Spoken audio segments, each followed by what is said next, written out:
Ghana, they are so about areas. I elected president-elect, His Excellency, former president, as a president-elect, John Dramani Mahama. And so day or to me a 4 minute team. I don't know the and now set him the finance ministry honor to say a do pan, but 3 names be able to draw up la much actually more say no and Pamian say mobile and a better finance minister of Ghana, but who takes what and but the much actually say Eddie Ama Ghana for. Newspaper University of Ghana, let's get to overdraft. Finance Ministry is the most important position that President Mahama is having sleepless nights about. Now, finance is so important. This afternoon, Mohamed Amin Anta, the outgoing finance minister, said boldly and confidently that the MPP was leaving the Ghanaian financial state in a good situation. 2-3 days ago, it was published that the economy is growing at 7 point something post-COVID, and that's significant. That's phenomenal. Well, as we always say, we don't feel it in our pocket, but the statistics are showing something. Hopefully, we'll feel it in our pocket soon. So, whoever comes into the finance ministry is critical in terms of the success of President Mahama's 4-year term. Now, that person would have to inherit an IMF program. The IMF program is on until December 2026. In that year, Ghana would have to make an argument that we're getting out of the IMF. But a very smart finance minister can have ways in which he can renegotiate the IMF program and exit earlier. It happened in 2017 with Ken Ofori-Atta, who exited the IMF program earlier than was anticipated when the NDC government inherited an IMF program from the NDC. Now, the president is going to make a choice. Who is he going to make the choice for? What appears to be very obvious is Kaisel Atto-Forson. Why is that obvious? Kaisel Atto-Forson is coming from a background as a minister of state, also a deputy minister of finance or a minister of state. I think he's a minister of state at the Ministry of Finance. That's Atto-Forson. That's where he's coming from. He has a PhD in that from KNUST. He has been in the 2017, 18, 19. He was the ranking member for the finance committee. He was the leading NDC person on the finance committee, isn't it? So Atto-Forson, he's been talking about finance and economy a lot. During the e-levy processes, he championed the agenda against the e-levy. Most of the taxes that government have introduced in the parliament, he's championed the narrative against it. So he, Atto-Forson, has had a lot of information about the recent past financial dealings at the Ministry of Finance and Economic Planning and the Bank of Ghana. So he comes across as the easiest and obvious choice, isn't it? He then became majority leader going into the election, and one of the reasons that was given for him to be majority leader, according to Johnson Asiedu Nketia, the chairman of the party, was that Atto-Forson understands finance, and the problem that Ghanaians are confronting now is the problem of finance. Okay, so Forson appears to be the obvious, easy choice. But hold on. The choice of Ministry of Finance, and I have a personal experience with this, is a choice of the president's personal relationship with somebody who understands finance, who can look after the finance for the president. Now, I learned this very early. I learned this lesson very early in my journalism and news reporting career in 2001. I was having a conversation in those days with a very senior MPP person. I'm not going to mention his name. I'm sure when I start the story, he will know. And I was telling him during after the event of during the frenzy of the Kufuor victory of the second round of election 2000, I was asking him, those of us who were young at that time, 20-something, we were very excited by people who came from abroad and were speaking slangs, Kofi Wayo, Kofi Kunudu Apreku, and were talking the politics against Rawlings and all that. We were very excited about those things. So Kofi Kunudu Apreku excited all of us with his pungent analysis, sharp shooting, his sound bites. When you're a journalist in those days, Apreku always give you a sound bite. He gave me an important soundbite in the 2000 election. It made me very famous in the Joy newsroom. When I put the microphone to him, he told me, and I was asking him about the budget. The budget had just been presented by Kwame Pepera sometime in March of 2000, the election year. And I asked Apreku that, he was a spokesperson on finance. I asked him that, what do you think about the budget? And he said, it's a lame duck budget from a lame duck government. I think if you Google it, it will come. And then quickly I published it, and it became a big thing for him. Next time he saw me, patted me on my shoulder and said, that was a good story, isn't it? So Kofi Kunudu Apreku was there. Then I asked this important person that, will Kofi Kunudu Apreku become finance minister? We spoke in Chi.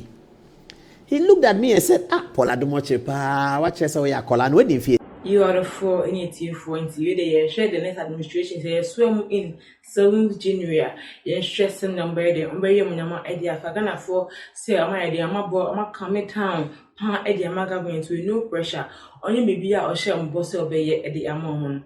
Now, 70 bit was so is it. Confused. Nobody had asked me before. I must have been 26 or something. I told him my age. He laughed. I said, watch your Yakola. Now, Jay Kufo, a winning presidency, a finance minister. And I was confused about what he was saying. I said, but why? Why not? He's a spokesperson. He said, no. Finance minister is not choosing like that. Finance minister is chosen by the president for somebody that he is his person. Proper person. That's how they choose finance minister. Tony Blair, Gordon Brown. You look at it, Kwame Nkrumah, Komlak Bedema. Buzia, J.H. Mensah. You look at it, Achampon, Don Kofojo. So people choose people to be finance minister who are their person. Perhaps you can say about Rawlings, who really didn't quite do that. He just had Kwesi Boche there. Kwesi Boche was not his person. He didn't quite know him, but he allowed him to roll because other people were supervising Kwesi Boche, etc., etc. But so from that day, I understood it. Then when Osafo Mafu became finance minister, in my news reporting, I observed the discomfort from the center relating to Osafo Mafu. When Banredu became, I observed the tenacity and how Banredu was held onto by the center and the center held onto him. You could tell that it was a real romantic relationship between the president and his finance minister. We have not forgotten Akufo-Addo and Ken Ofori-Atta. So given that context, who here is the one that you will pick as John Dramani Mahama's person? Atuforsen, yes, to some extent. Andani here. Andani is the MD of Stanbic. We all know him very well. He's contributed a lot to the Ghanaian financial industry and institutions. Andani is great. Andani here, yes. But if you take up these three people, the person that is John Mahama's person is Nashiru. So what's going to happen? I don't know. But this is the choice that confronts the president right now. Is he going to go? If he doesn't go for Kaysel Atuforsen, he would have let a lot of people down. There are a lot of interest standing behind Atuforsen. And these interests are typically interests that have manifestly supported the NDC in opposition. Some are businessmen, some are parliamentarians, some are party executives, some are regional executives. For all of these people, Atuforsen is their man.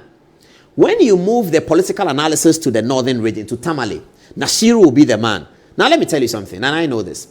Most of the NDC events that was held in the northern region, northeast and all of that, Tamale and all of that, and the crowds appear, even some JM didn't attend. Most of it was organized by Nashiru.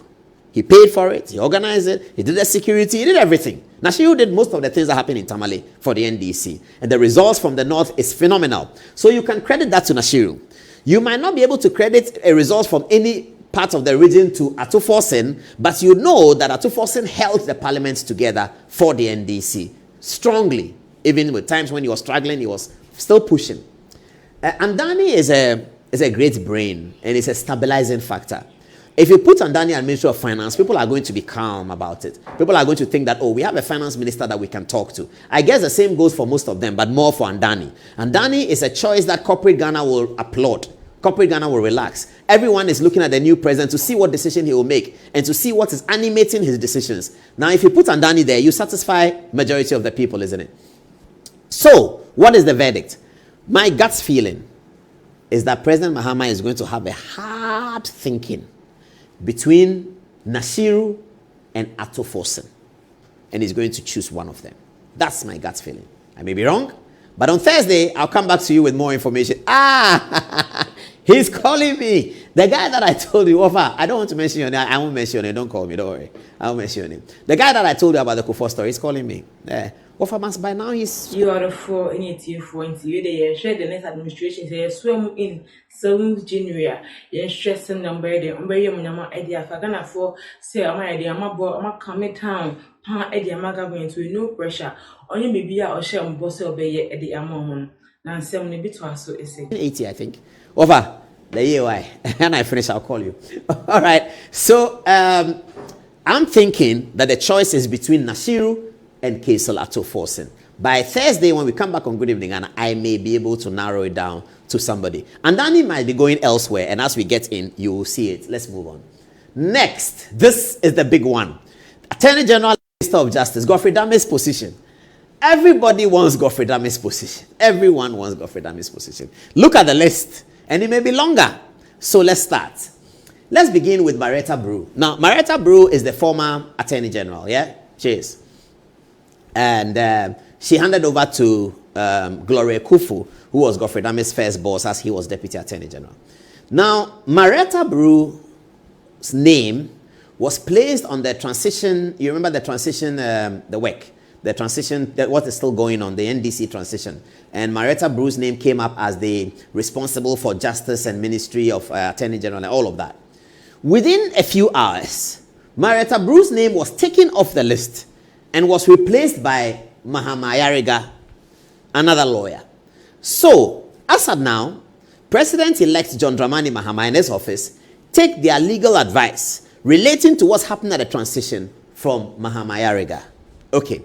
So, does that suggest anything? That Mahama Ayariga may be Attorney General? I don't know. But this is what has happened at the transition. Marietta was there, her name taken off, and Ayariga brought in. All right. Who are the other contestants for the slot? Dominic Ayini, who many people think is entitled. He must have it. Why? Because Dominic Ayini was Deputy Attorney General. Dominic Ayini was a lecturer in the university. He taught me, it was intellectual property, I think. He taught me at Legon in law.